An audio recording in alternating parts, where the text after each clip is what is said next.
Editor's note: Holly Thomas is a writer and editor based in London. She is morning editor at Katie Couric Media. She tweets at Holsta. The opinions expressed in this commentary are solely those of the author. View more opinion on CNN. It feels weird to begin a complimentary piece about Anne Hathaway by saying I didn't especially enjoy her latest movie, but here goes. The idea of you isn't bad, it's just not my thing. Hathaway's character, Soline Marchand, is turning 40. She's built a community around art and inclusiveness, as a guest at her birthday party helpfully notes. She has perfect hair. She tosses aside unread books without a hint of guilt. She accidentally breaks into pop star Hayes Campbell's Nicholas Gallet scene trailer to use the bathroom, but within seconds of meeting her, he's smitten. Evidently, I can't stand watching good things happen to good people. Fortunately, Hathaway doesn't need me to like her movies. She is an Oscar-winning actor who, her shaky Yorkshire accent in 2011's One Day, Aside, has delivered near-flawless performances for more than 2 decades. Her portrayal of a woman with bipolar disorder in the Amazon series Modern Love is exquisite. She's consistently delightful in interviews and breathtaking on red carpets.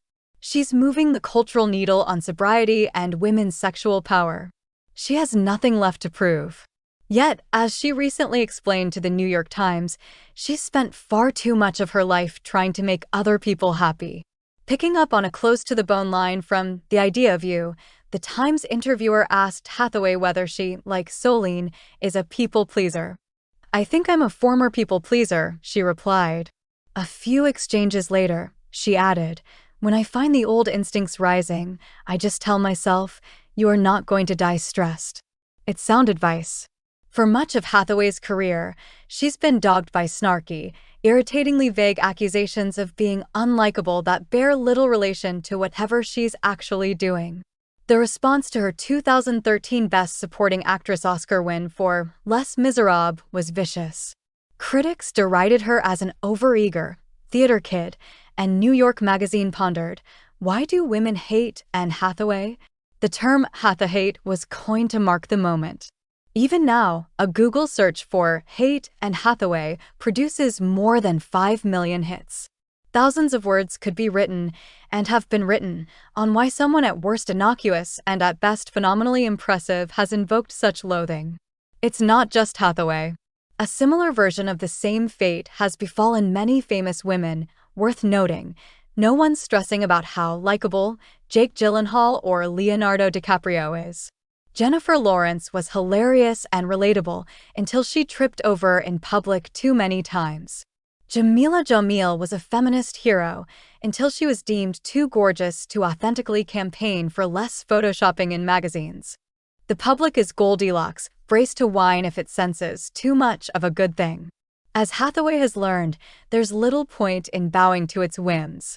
This is where reality dovetails with The Idea of You.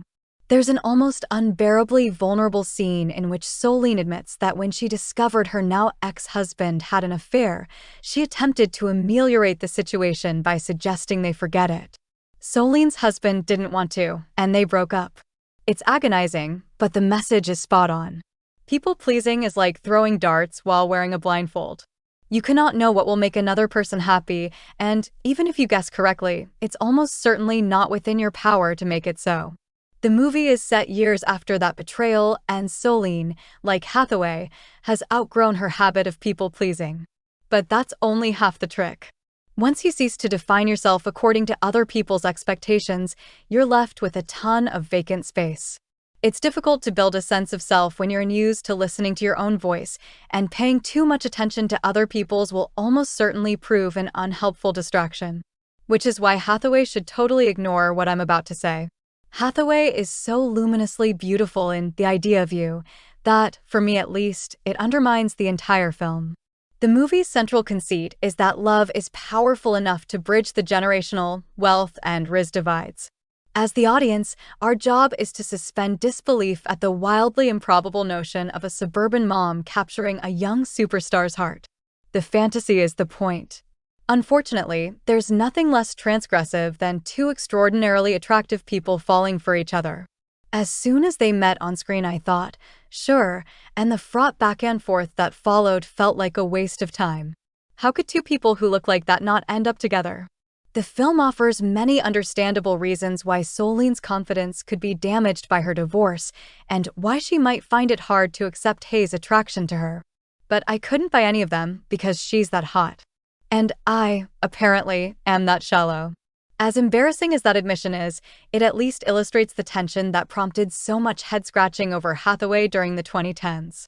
So much time and ink was wasted over the puzzle of what made her so annoying when she was never the issue. She was a good actor doing good work, and the public's collective inability to cope was entirely out of her control. Likewise, my inability to see past Soline's beauty to what might be going on in her brain has nothing to do with the quality of Hathaway's acting. It's a me problem. Her people-pleasing, like anyone's, was always a waste of time. A meme I encountered recently comes to mind. Oh, so you're a people-pleaser? Name 3 people who are pleased with you. Don't forget to subscribe my channel to get any news update.